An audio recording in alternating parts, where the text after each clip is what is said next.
Alright, good morning. It is pouring rain here and the roads are a bit flooded, but we are headed to the gym for a chest shoulders day because nothing would stop us from going to the gym on a day that's chest. So we're just gonna get in there, we're gonna do some probably incline to start, maybe some flat bench. I like starting with one of those 2 compound movements for chest. I think it's a good movement to warm up, quote unquote, warm up your whole body for your chest day because it's a compound movement. So, you're gonna start activating your front delts, your chest, obviously, your triceps, just everything involved in push day.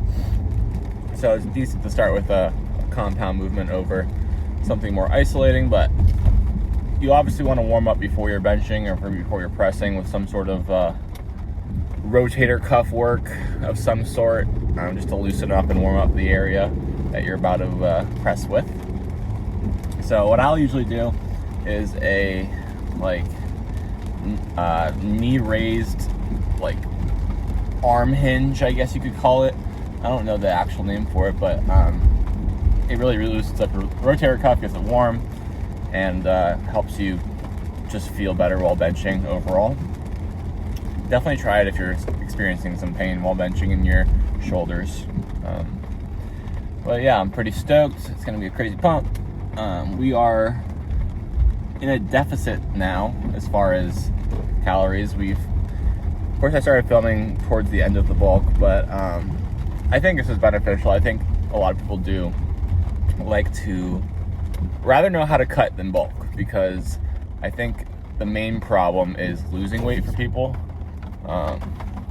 It's a little bit easier for me to cut than it is for me to bulk, I've noticed over the years. But yeah, so we're gonna be going through a lot of different cutting things over the next 3.5-4 months. I'm planning on doing a show in August, so we'll have to get pretty stage lean for that. But yeah, we'll talk more about that throughout the videos and the shorts. So right now, all we gotta do though is lock in and get this chest going. I got my banana in me. Very important to have some sort of food, especially if working out early, to get your blood sugar up. My glycogen stores are full, but if you want usable energy right away, you're gonna want to eat something that's like a quick carb, really easily digestible. So banana is a great idea. That's what I just had. And then yeah, a little bit of water in the morning is good too. Get some fluid in you, because you've basically been fasting for 8 hours every night. So yeah, I'm all ready to go. I got my pre-workout in me, I got my banana in me, got some water in me. All the ingredients for the recipe that is a sick freaking pump. So let's go achieve that, and I will talk to you when we get back in the car. Alright, so we're going to start off with our favorite chest, upper chest specifically, exercise, but chest in general. That would be Smith incline bench press. You're going to be seeing me doing this probably almost every chest day. I was not in a super talkative mood. I was in a just get it done day, so you're going to hear very little live commentary today.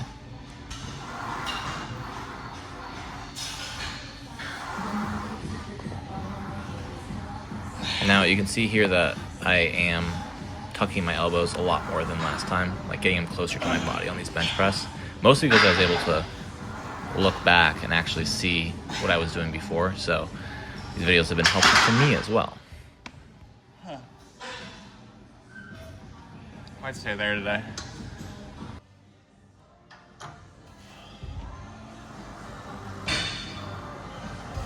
Alright, set 2. Again, super stoked on how much more my shoulders are tucked. I think I did add a 10, maybe a 5 as well, so we're looking at 255 now. Or no, 255. So it's based on what I know about when I lift this weight, it does look like this is 255 because it's moving for about 6 reps after the warm-up, which is about right. All right, we're gonna rip out 2 more sets, really burn our chest, and move on to shoulders. I can already feel my chest pumped up though. So yeah, it definitely looks like we dropped the weight because I don't see that 10 or 5 anymore. So we're dropping the weight. We want to bang out 2 more sets. I think the idea here is, 1, it felt good on my chest, and 2, this is usually my main chest movement, so I usually do a bit more volume than I would for like pretty much any other exercise.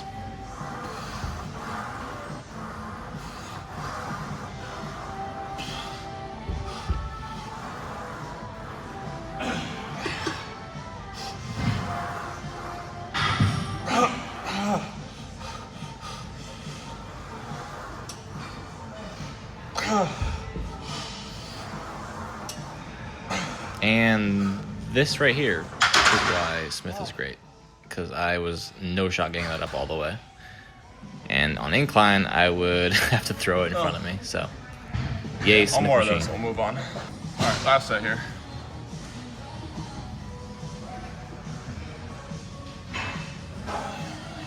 All right, hood up for this set. You know it's a serious set. So this is gonna be your last set. Probably just trying to burn out and push as hard as we can on the set, like every other set. And we'll move on to shoulder movements after this.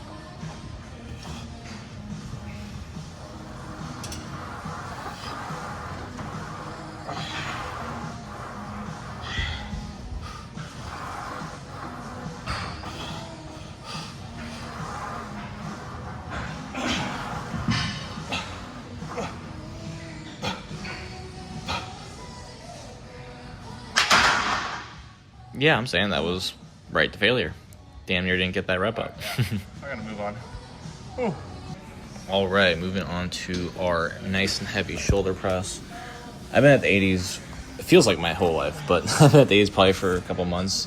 On my bulk, I was getting up to the 85s, but yeah, I'd like to be able to do at least 6 reps, so that should be about my rep range with these 80s. I might have to go down eventually as we get deeper into this cut, but for now, really just maintaining all the same weights that I was during my bulk, and not going down in weight until it's like I'm doing the 80s and I can only do like 2 reps. Then I'll go down, obviously. And that does happen throughout your cut. You're going to have to lose some strength because you're going to lose a tiny bit of muscle as you shed down, but you will look way bigger because the illusion of fat is a real one. But you'll get to see that as you watch along. All right, we're supersetting here with side delt ropes over there, which I don't get on camera, and then we're also doing our rear delt flies as well. These are new to me as well. I've only been doing them probably for the past, about a month. Which, I've been kind of neglecting my rear delts, so trying to build them up in the cut is going to be tough, but I think because they're not very developed at all, maybe we'll get some development, more so than we already have. But going to be spamming them every single shoulder day. One thing you're going to notice with all of my shoulder press movements is that I really like a super deep range of motion to where the weight is literally touching my side delt or front delt, my shoulder area in general. And this really just helps with a deep stretch. I don't hold it for a crazy amount of time, but I am, controlling the weight on the way down. So the deeper you go, the deeper the stretch, the more hypertrophy. Of course, when you're doing like heavier weight, it's okay not to go all the way down. If it feels bad to go all the way down, then don't do it. But if you can do it and it doesn't hurt, then I would highly recommend going as deep as you can.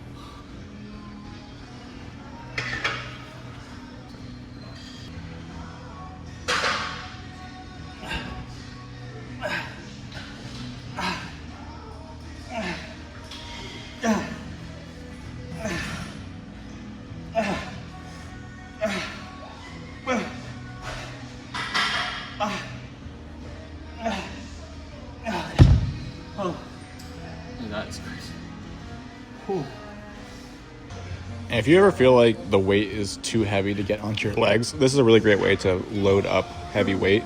So you stand up with it, then you kind of just lean forward, swing it in front of you, put it on your end of your kneecaps, put your legs where you want them, and then you can kind of chill for a second, and then use the momentum of pushing up your leg to bring the weight up to your shoulders, and then to do the other one.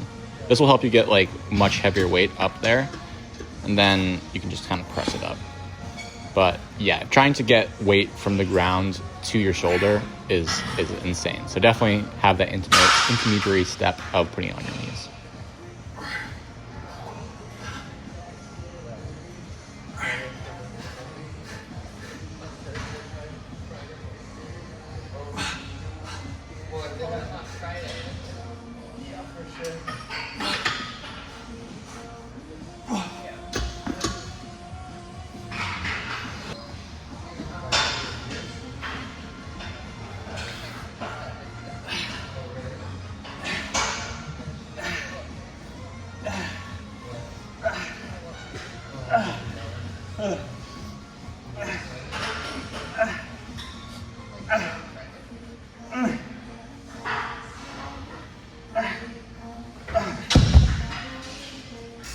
We did throw in some weighted seated dips at the end, but I just skipped right to the pose down.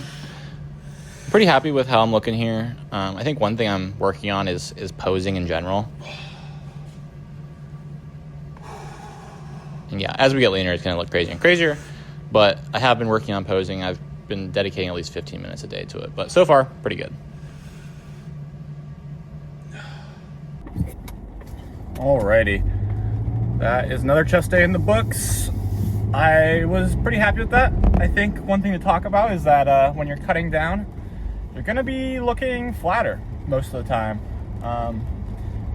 Definitely as you get deeper into your cut, that'll be more so the case when you're really starting to cut carbs out of the equation for the most part. It's really hard to have that nice full look towards the end of your workout. But you gotta understand it's all part of the process. I think the hardest times is when you start cutting and when you start, I don't know, I guess mostly when you start cutting, because basically you look super soft during your workouts because you're still bulked up, or sorry, after your workouts because you're still bulked up, and then you're also less full because you're starting to cut out some calories, so you have less glycogen going through you, you have less just fluid going through your veins and your muscles, so you're just gonna look flatter. But you gotta understand that you're doing that on purpose, right? You're trying to be in a deficit, eating less carbs than you would in a bulk, so your muscles are gonna be naturally less full, and in turn you're gonna look flatter. But as you keep going, as you go through the months of cutting down and you get leaner and leaner, there comes the day where you can carb the absolute hell out of yourself and drink a lot of fluid. And then you can check your pump after a workout and just be amazed at the thing you're looking at. Because it's not a person anymore, it's a specimen that you'll be looking at. It's an absolute freak of nature. So if you're in a cut and you're unhappy with how you look, keep going. Keep pushing, because that is what you're supposed to feel like and look like.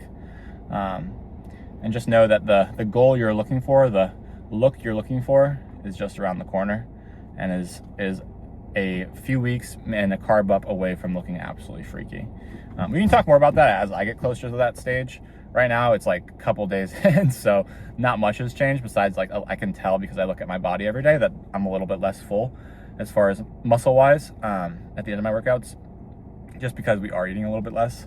But it's very like, I don't think anyone else would be able to tell. So yeah, but as we get deeper into the cut, I'll be able to talk about a bit more about my intentions and the mental battle, or I guess mental thoughts around cutting as they come up to me. But yeah, it should be pretty fun. It should be pretty fun for people to just follow along on a pretty good cut, because this is going to be a stage ready cut, so we're probably gonna dip well below 10%.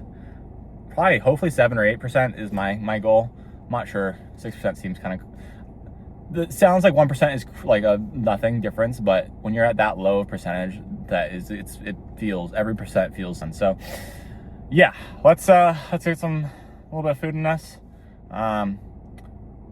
Maybe I'll also like show you how to track stuff, show you how, you probably know, it's just a matter of doing it or not doing it. But yeah, hopefully I'll add some beneficial information for your own life and own workout regimen during my cut. So yeah. Also, I'm gonna be changing probably how often I put out videos and the type of videos I put out. I kind of want to do more, here's a problem, let me solve it for you type videos, if you will. So like, you know, for people who want to figure out how to grow their chest better, have a much more structured video talking about that, and not just like, hey, this is a chest day, we're going to slightly talk about chest, and then, you know, call it, hey, this is the problem with your chest. So look out for those. I'll probably be closer to like 3 or 4 videos a week instead of a video every day. But I think the quality might be, it needs to be much better. Because as much as I just want to film myself working out and say nothing besides these car talks, that is not great content, obviously.